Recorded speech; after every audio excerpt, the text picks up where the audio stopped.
Welcome to all of you, National Committee members, dignitaries amongst us. In a moment, we will do the acknowledgements. On behalf of the national leadership, the rank and file of the Progressive People's Party, I wish to once again welcome you to our second anniversary lecture under the theme Solutions for Ghana, a Nation in Crisis. This afternoon's lecture can be heard live and viewed on several media platforms. We are live on Amansan TV, we are present on TV, and we come 99.5 FM in Armenia. We are in Ibadan 98.7 in Otubogu. We are in addition FM 100.3 in Nigeria. We are on Golden Port FM 105.5 in Session Jabuso. We are on Justice FM 98.5 in Canada. Radio Day 1 in Monacana, Casapreco 88.9 FM in Masaka, Live FM in Rome, and Hidden Online at www.onlineradio.com. Now, as this is a Progressive People's Party platform, I am required to make a few remarks about who the Progressives are and what we stand for. Now, on the 25th of February 2012, a determined progressive group of like-minded men and women from all over the country held a convention to outdoor a focused, vibrant, independent-minded, and progressive political movement. We named our movement the Progressive People's Party, P.P.P. Ever since that day, we have worked selflessly to organize a credible, united, and disciplined political party. The P.P.P. has developed a clear, specific platform for accelerated change that, given the opportunity to govern, we will use to deliver world-class healthcare, education, and jobs to the Ghanaian society in our lifetime.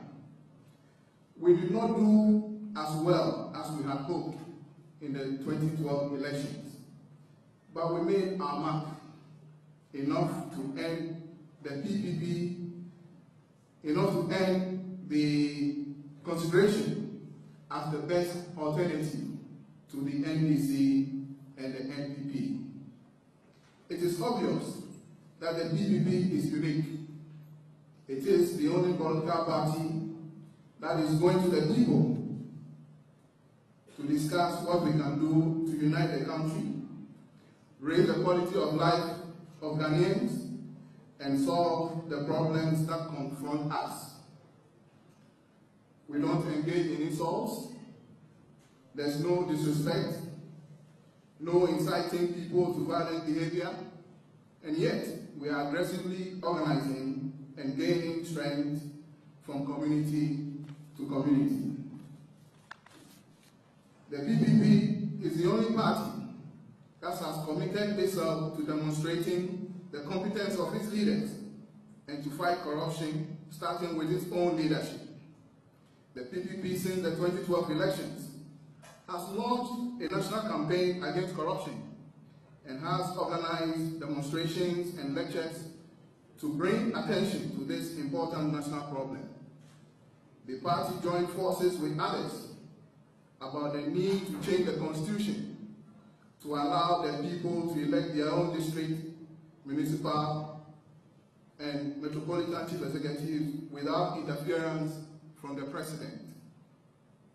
The P.P.P., as part of its development agenda, has identified some communities with dire need for water and is working hard to provide them with safe drinking water this year.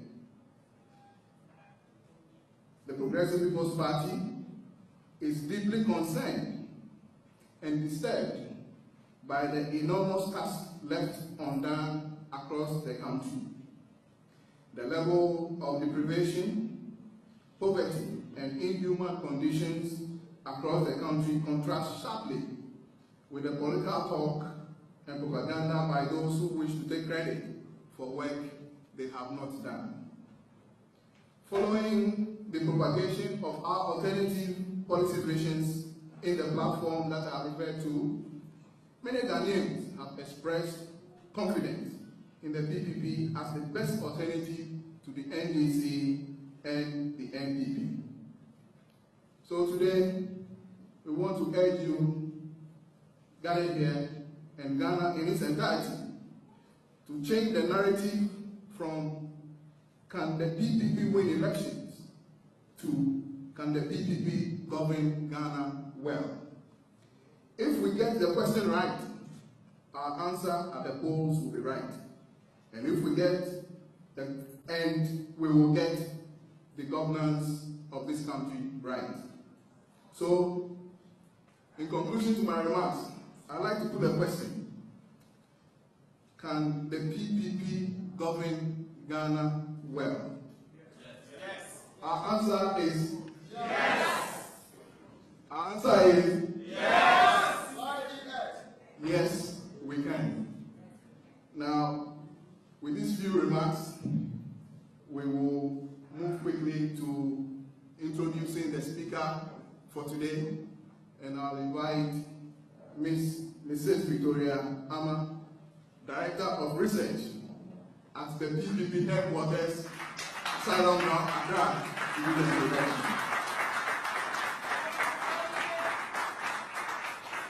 Thank you, William. Good evening, distinguished guests. Good evening, distinguished party members. Our friends from the media, good evening, Ghana. It is a privileged position to introduce tonight's speaker. Now, if the speaker were asked to introduce himself, one of the things he will say, or perhaps the only thing he will say, is that he's a family man. And he has a sound family. And it is the soundness in his family that encourages him to go out public. He will also tell me that he's a businessman. And talking about business, right from Ogono Group Hotels here, in the busy city of Accra, through to the deprived holiday Nando Tolong, his footsteps you will find.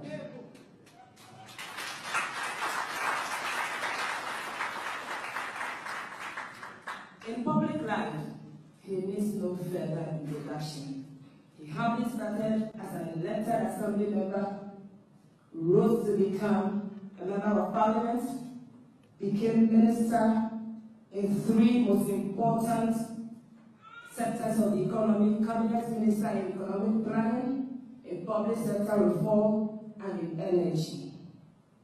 He became also the chairman of the National Development Planning Commission. Also, in many areas of this country, just to mention a few, his handwriting still remains. National Identification Authority, Millennium Challenge accounts. Today, we have to privatize, or we are about privatizing ECG to be able to get the next grant. We didn't have to lose so much when he was in charge. And the list goes on and on and on. Ladies and gentlemen, it won't be out of place at all to crave your indulgence to rise up. Even as I introduce to you to this lecture, our distinguished personality for tonight, in that part of Bethlehem where I come from, we call him Edodo. In this part of Accra, where I married from, they call him Itumoti. But popularly, from Elmina to Ashanti to Achim and all over, they call him Ejidero. Ladies and gentlemen, how do you welcome to the Rose Radio, Dr. Papa Kofi Ego Tolana.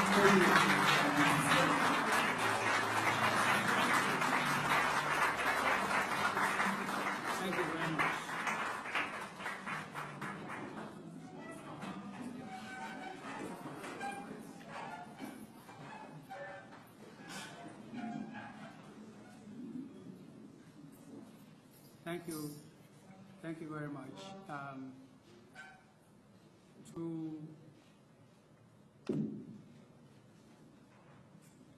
To our Muslim friends, I say Salam Alaikum.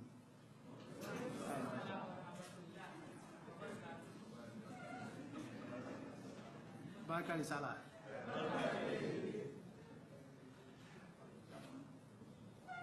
This is probably the first time I am talking to the national audience since December 2012.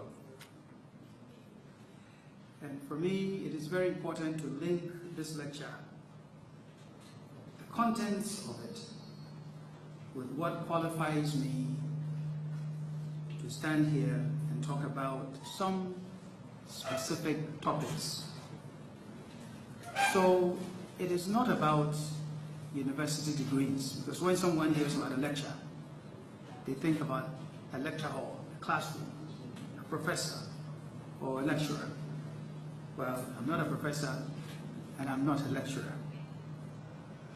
For me, it is about the experience in life growing up in Elmina in an environment that was better than the situation today. Decent schools with caring teachers, youth societies that give us life lessons, a cleaner environment where the gutters were cleaned every day and garbage collected and disposed of regularly. When you compare the situation back then to today, you will see that we have gone backward in the quality of life. No generation must leave the world worse off than they met it. And yet, this is our reality. So if you see me standing here, it is with this problem, this burden, solidly in front of me, that my generation, we don't take care, we will leave this earth. And in my case, I would leave Elmina worse off than the one that I met. I'm also speaking from the experience and the perspective of life in the USA, a nation built by immigrants like us, in small towns and cities, working in my profession as a management consultant at the highest level, as a partner in the firm, and in a firm where personal integrity and ability to deliver results to the client was key. So you compare that, and you compare that to what we sometimes do here, and you find that personal integrity is something that we find wanting. And indeed, ability to deliver quite often is not something that is considered by many as an important criteria or qualification.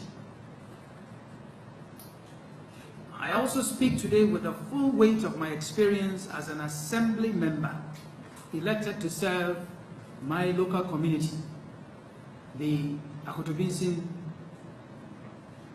electoral area, and then as a member of parliament, minister of state, and presidential candidate, that enabled me to travel to all corners of this country to see how our people live, to feel their fears and engage them by listening to their aspirations. I'm also an entrepreneur, so I want to speak directly from my experience as an employer here in Ghana through the challenges and pitfalls of doing business here. These together inform my perspective and help form my judgment. And to those of you who are asking if I'm going to contest the 2016 elections, please stop. this is not the time to be talking elections. This is a time for nation building. And I want to dedicate this lecture to the proverbial ordinary Ghanaian, the trader in the markets, the fisherman, the teacher, the mason, the carpenter, and those I meet every day who ask me what to do to survive. These are the ones who tell me times are hard. And I want them to know that there are many, many more like me who care. We will do everything we can to make life better and living easier as long as we are around. Now, ladies and gentlemen, let me give you from the very beginning a summary of all that I'm going to talk about. Our country, Ghana, has been gripped by a crisis characterized by a lack of confidence that makes it difficult for our people to make sacrifices and trust in what the leaders tell them. Indeed, if we do not solve this problem, our society may degenerate into each one for himself or herself without the ability to enforce discipline. We must make sure that the people do not act out what they feel, and what they feel, quite often they tell you, oh, now, if the people act that out, then why would they put their hope in voting? What would be the need to wait 4 years to go and cast a vote? We don't want to do that. We want to take steps, have the courage to embark on the long journey to restore faith in our leaders and build a nation that is able to feed itself and chart its own course. That's what we want. And we must give power back to the people so that they, at the grassroots, have governance that truly represents the will of all of the people. Then and only then can we begin to build a Ghana that is great and strong, with its people prosperous. Now, let me give you an introductory perspective. Last year, January 2013, our president, John Dramani Mahama, in his State of the Nation address in Parliament, said the following, I'm quoting him, that I shall work to ensure that every household in this country will soon enjoy uninterrupted water and power supply. That our young minds desirous of opportunities for basic and secondary education shall have the space in our schools and shall have quality, affordable education that will improve their career and life expectations. That our mothers shall live longer and healthier as they perform the God-given function of childbirth. That our inner cities shall witness significant renewal in sanitation and housing. That the economic opportunities of this country will be open to all of our citizens, irrespective of gender, ethnicity, religion, or political affiliation. That our governance systems shall deliver the services and opportunities we promise to the citizens of Ghana, and that our citizens will assume their right to demand accountability for these services and rights, and that our roads infrastructure is not only expanded, but also made safer for our people. I didn't say this. The President said all of this in Parliament to the entire nation. Now, I am pleased to honor I'm pleased to have the honor to deliver the Progressive People's Party's second anniversary lecture. And so I'm speaking now in the spirit of the speech that the President gave, the spirit of assuming my right as a citizen as provided by the 1992 Constitution and acknowledged by President Mahama, not just to demand accountability from government, but to offer my help to solve the problems that confront us. On many occasions, I've had the opportunity to call on Ghanaians to stop being experts at the solution, at the problems, and to find solutions and then help implement them. I'm not interested in being part of the blame game and political football about who has done what to put Ghanaians into our current predicament. Not interested in that. So the aim of this lecture is to present solutions to our problems as a nation that, if implemented, will help our country to become great and strong and its people prosperous. Now, if we are going to talk about solutions, then there must be the recognition that there are problems. The focus of this lecture is not on the problems facing us, but for the avoidance of doubt, I wish to define briefly the problem we face in our country, Ghana. Ghana is suffering from a severe lack of confidence in the economy, in our currency, in leadership. And when I say leadership, I mean political, social, religious, business, all of them together, and in our ability to improve the standard of living of the average man, woman, and child.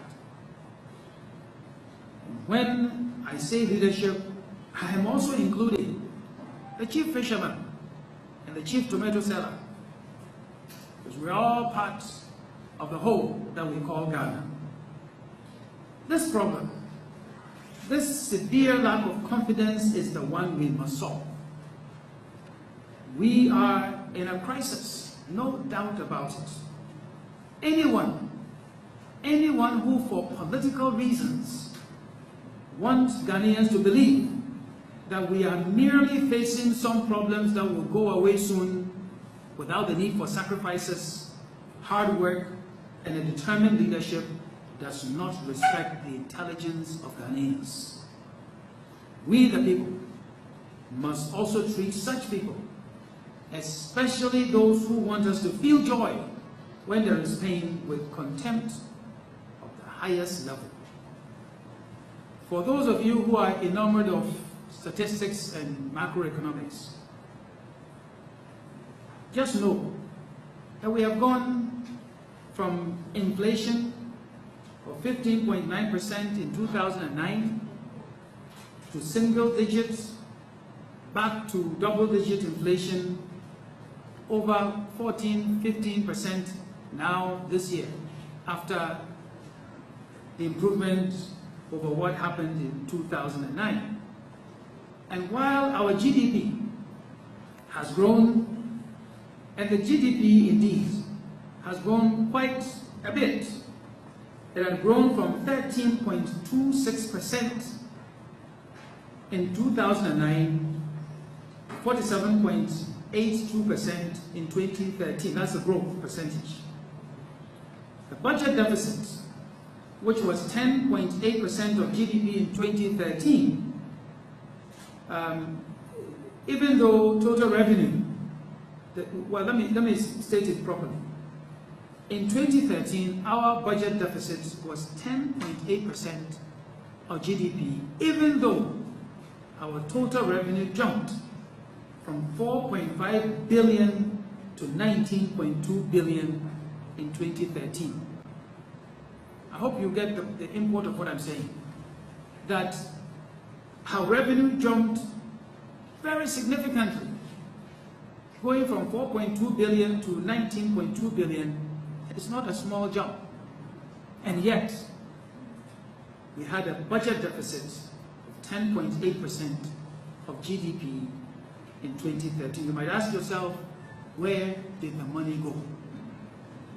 Our utility companies have not been able to provide the uninterrupted water, electricity, and petroleum products to date. And you know, when your utility companies resort to prepaid meters, it is not a sign of progress.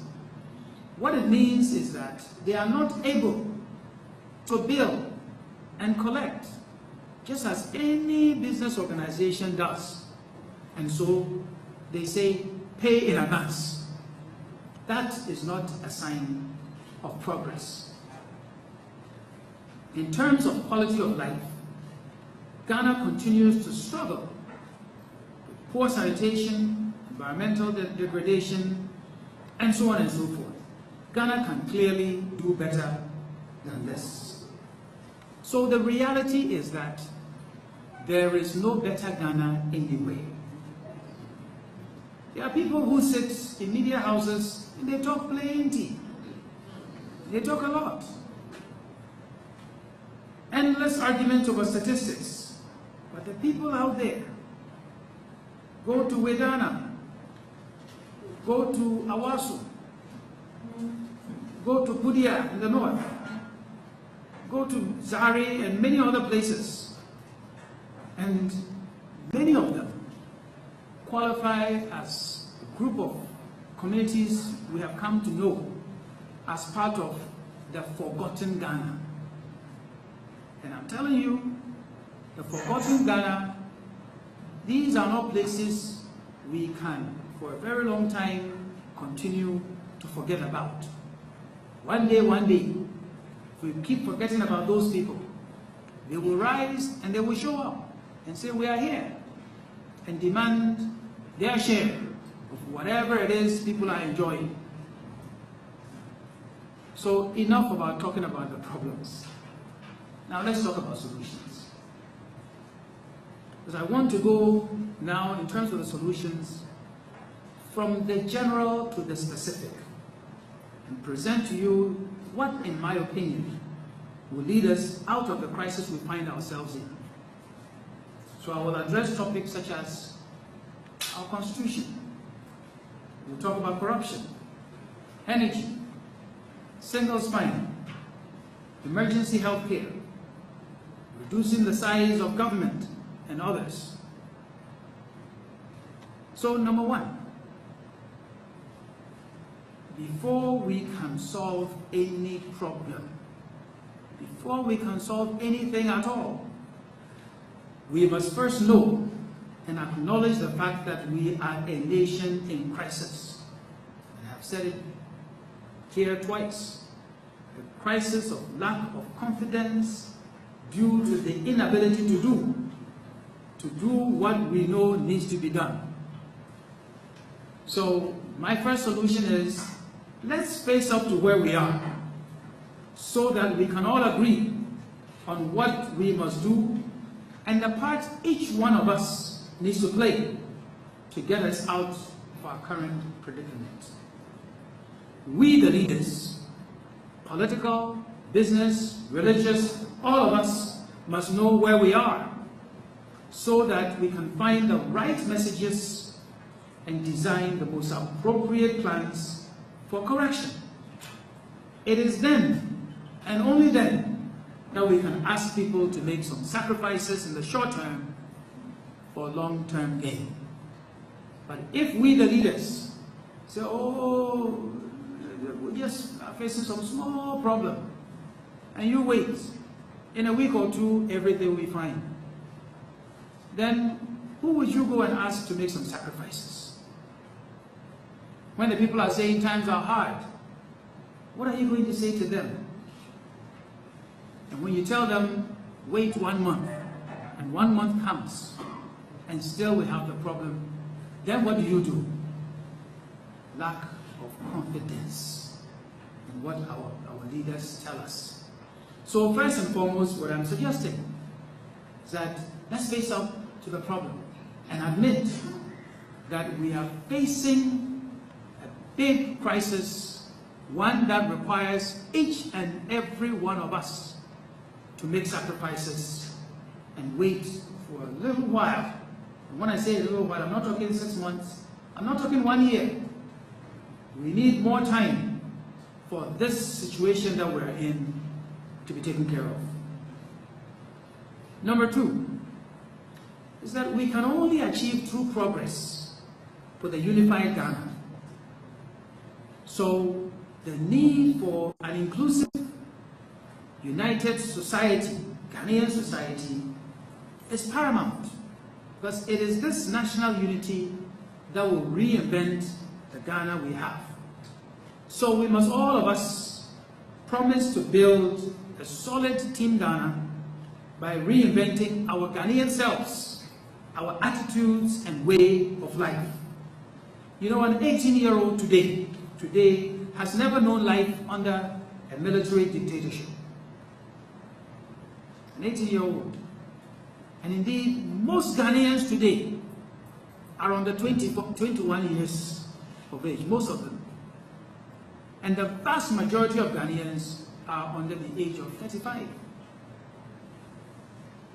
And they all can see that there is gold, that there is timber, there is cocoa, and that they are talking about billions and billions of oil money.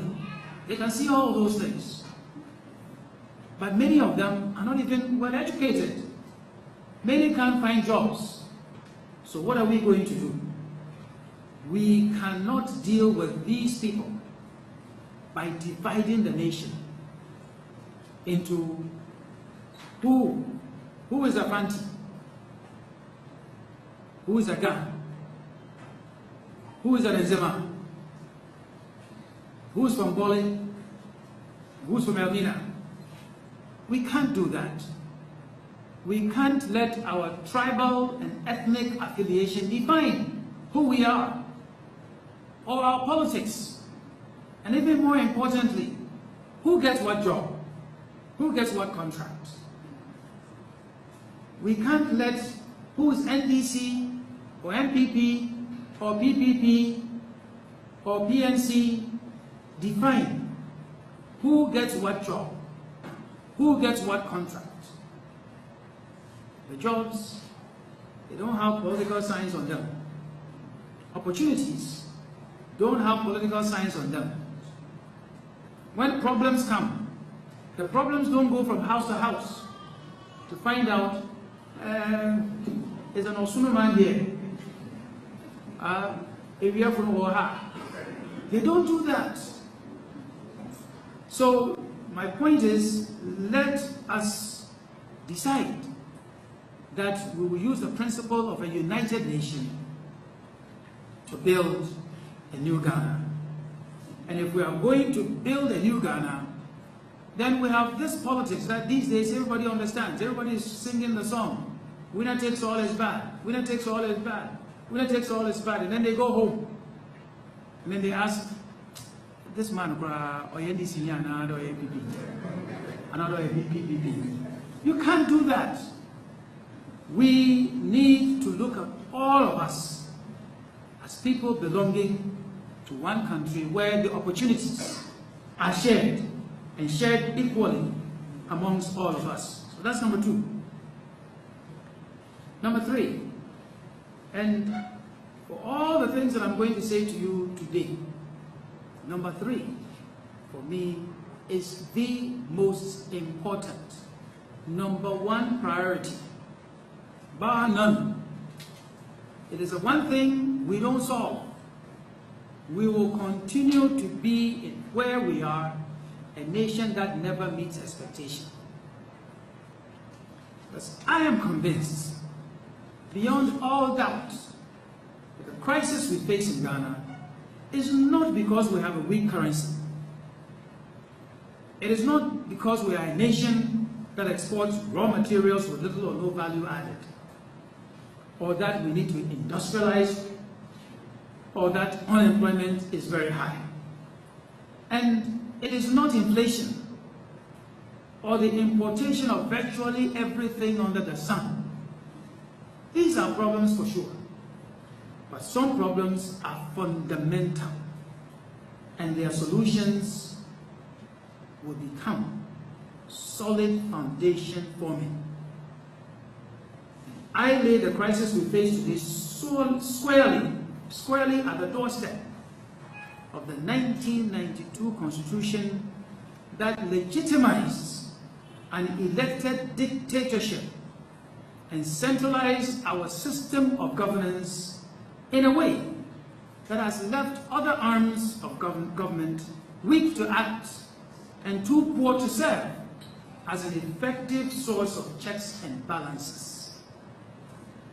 The most important solution we need in Ghana today is to amend the 1992 Constitution to change our governance structure and empower our people to solve our problem where it really resides, at the local level.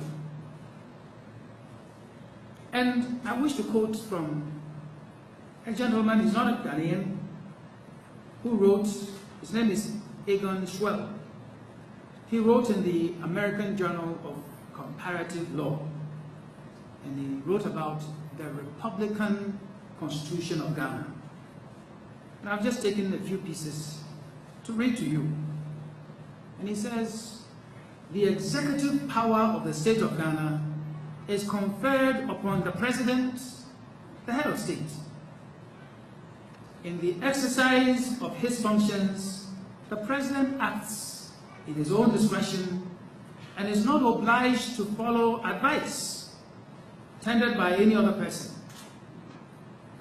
The effect of this provision is that the president is not bound by the advice of his ministers, but subject to the provisions of the Constitution, is master of his own decisions. The President of Ghana combines the functions of the Queen and of the Prime Minister as they exist in the British Constitution and as they existed in the Constitution of Ghana of 1957. He is the head of state and Prime Minister. His position is different from that of the President of the United States in several important respects, owing to the fact that the Constitution of Ghana has not adopted the American system of checks and balances and of strict separation of the executive and legislative branches of government. And so we live in a country where everything centers around one position: President of the Republic. And therefore, one person,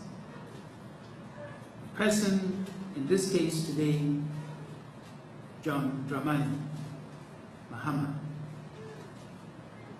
So I'm not talking about John Dramani Mahama. I'm talking about the position, President. This one person, he selects ministers of state, ambassadors and representatives to foreign countries and organizations, chief executives of state organizations such as ECG, VRA, Cocoa Board, and so on and so forth. Regional ministers, 1/3 of the members of all assemblies, districts, municipal, metropolitan, the chief executives, and many, many others. One person sitting in Accra. So everything revolves around Accra. Power comes from Accra, and so does money. So nothing happens without Accra. And since Accra has limited capacity and resources, not much goes around to push development in the local areas. And in comparison, go to Kenya, go to Cote d'Ivoire, go to South Africa, go to Japan, go to the USA, and many, many other countries. They elect their own local administrators, and there's a reason for it. The mayor of New York does not listen to the President of the United States. In Ghana, we say the president is our father.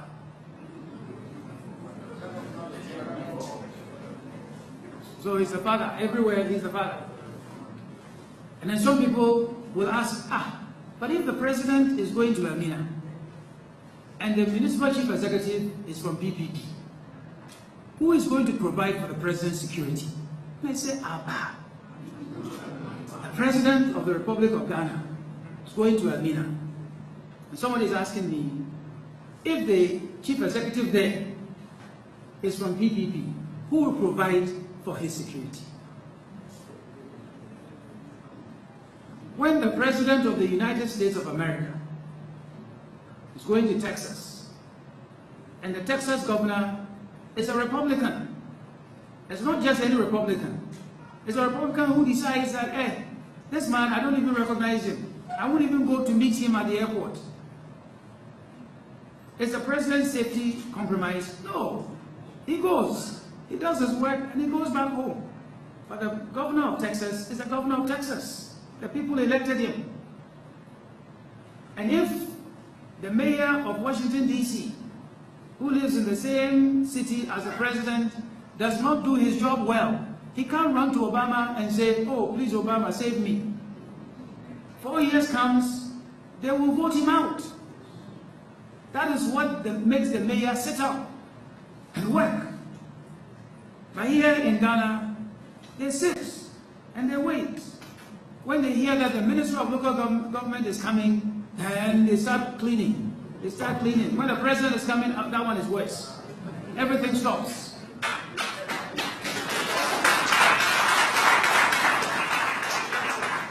So our local assemblies have been used as political agencies rather than tools for development.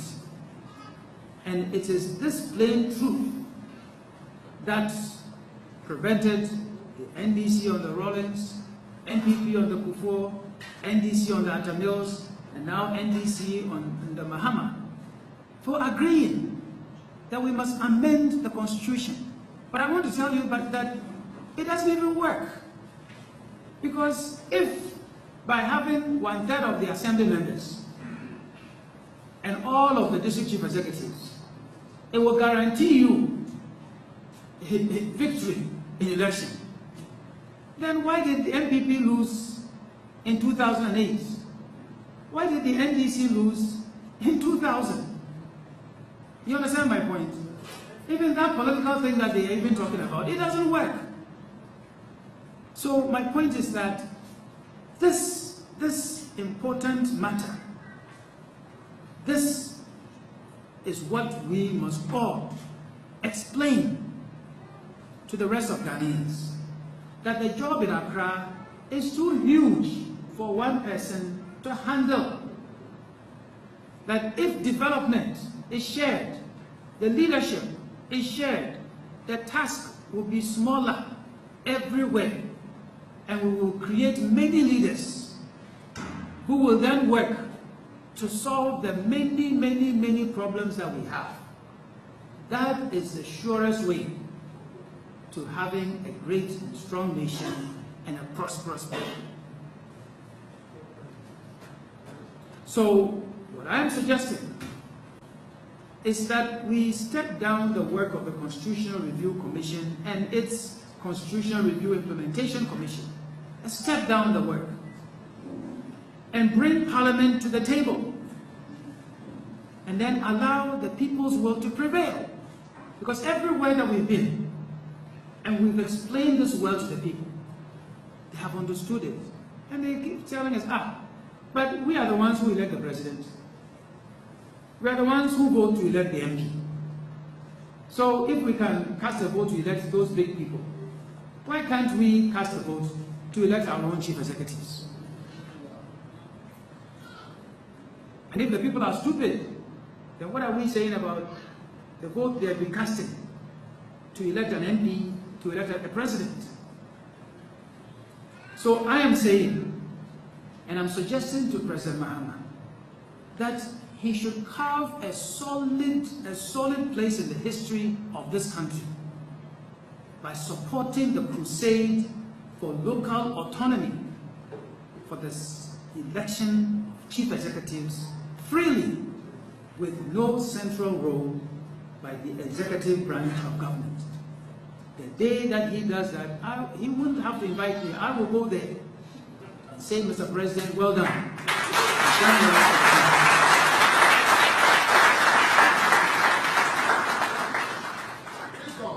Now let's talk about corruption.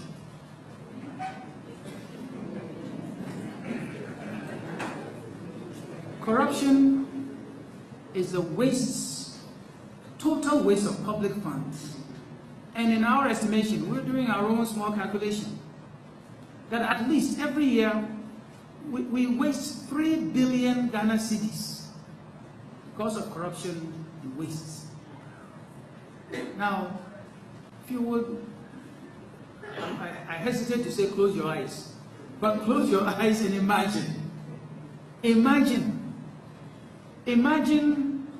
what it is that we can do with 3 billion Ghana cedis. That's our own money. It's not a loan. It's our money. Just imagine. First class roads. Those of you who struggle from Wa to Bolga, just imagine what your road could be. The senior high schools, the schools that we can build from kindergarten to senior high school, the libraries, the ICT centers, the sports facilities that we can build, and the jobs that Ghanaians need. What can we not do with 3 billion Ghana cedis? So that is how serious this crusade against corruption is. So I want to beg you, let's not turn this fight against corruption into a partisan politics one. We, all of us, must make corruption unpopular. And I'm amazed at what our so-called ordinary citizens is, what they say sometimes.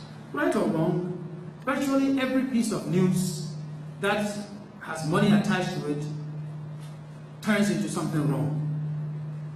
And it is because when matters such as Royalty, Judgment Debt Matter, or Water Bill, or CP, or even the former merchant bank debtor lists comes up, politicians, unfortunately, take sides. They take sides and turn it into political football, and then we lose the essence of the matter. And soon the matter is forgotten, and the people blame all of the so-called big men.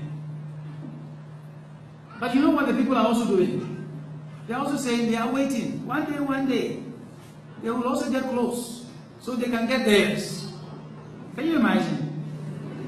So they can get theirs.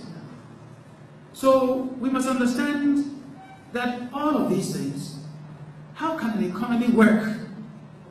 How can a nation become great when many people believe that the only way to wealth and prosperity is by joining a political party, bribing a public official, or corrupting a minister of state? How can a nation become great? And we must understand that judgment debts, settlement debts, they have arisen because of the type of politics we have been practicing that gives everything to those who win and nothing to the rest of Ghanaians. Now you've all heard it. They say, Hinabanaba. They say it regularly. Yamanaba. So it doesn't work. So I am suggesting strongly to Parliament and everyone who has anything to do with constitutional review process to say, let's amend the Constitution, separate the Attorney General's office from the Ministry of Justice to help minimize corruption. As I've been in government before, you sit there with your colleagues. The Attorney General is sitting there, and someone says something has happened. They look at each other. Who is going to be the one who says that his or her colleague is the one who has been stealing. Who is going to do that? So let the Minister of Justice become the lawyer to the President and to government. Then the Attorney General, he or she can protect the rest of us against them. That is what we need.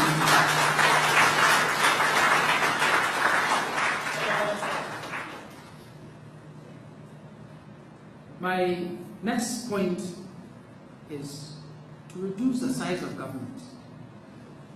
Let me get straight to the point. We must learn to live within our means.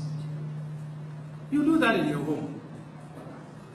When you get up, what you can do is cocoa and no go fruit. It's cocoa, no go fruit.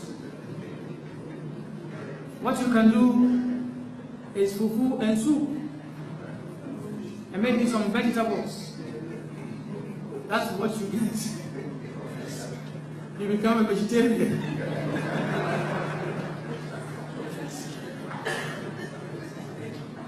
Isn't that what we do at home? So, if the money we have, if what we will do is to build one bridge, let's build one bridge. Let's not try to build 4 bridges and then start and can't finish any one of them. And yet have debt. Have debt. So I am suggesting, people say, they go to government to enjoy. There is chop there. So when you go there, there's enjoyment. It's not true, but that is a perception that is being created for many, many people. So I am suggesting that there shouldn't be any more than 13 ministries in this country. Let me list them for you. Finance,